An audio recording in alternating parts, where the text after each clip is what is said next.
Le suspense a duré jusqu'au bout, mais le budget de la sécurité sociale a été adopté. C'est une victoire pour Sébastien Lecornu, non? Écoutez, tout dépend de ce qu'on entend par victoire.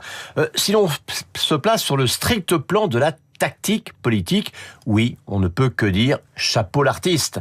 La mission était jugée impossible, Michel Barnier et François Bayrou s'y étaient cassés les dents.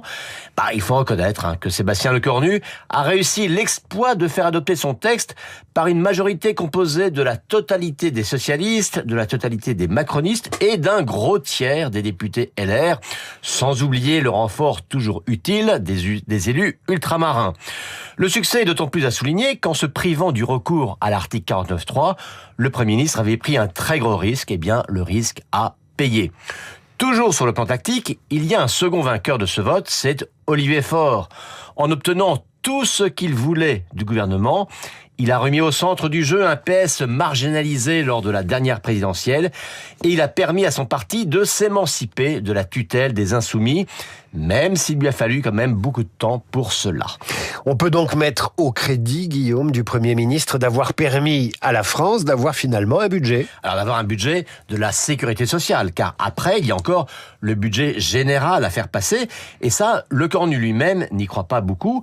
Il a raison d'ailleurs, car les socialistes ont prévenu d'avance qu'ils ne feraient pas deux fois le même cadeau au gouvernement. Mais si on comprend que le Premier ministre soit soulagé, faut-il vraiment se réjouir de l'adoption de ce budget?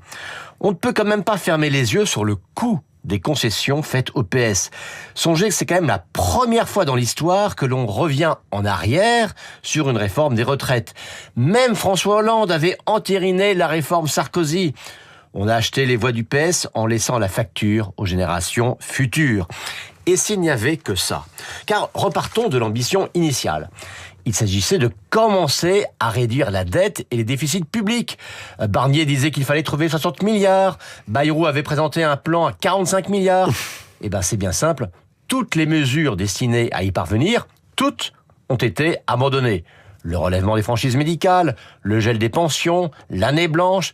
Par contre, on a encore augmenté les impôts et programmé une hausse plus forte que prévue des dépenses de santé. Vous êtes en train de nous dire que le temps des réformes, c'est pour l'année prochaine. Écoutez, oui, ça c'est le grand argument du gouvernement.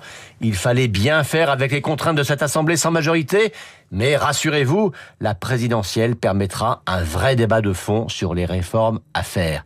Mais David, ça fait combien d'années, combien de décennies qu'on dit ça en France? 40 ans.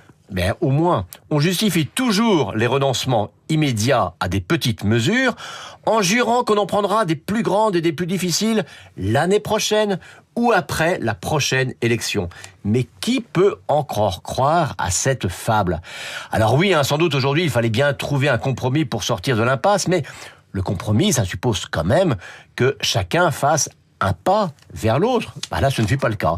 Le PS a tout exigé, le gouvernement a tout abandonné. Sébastien Lecornu peut se réjouir d'avoir évité un échec à l'Assemblée, mais il a peu de raisons d'être fier de ce budget.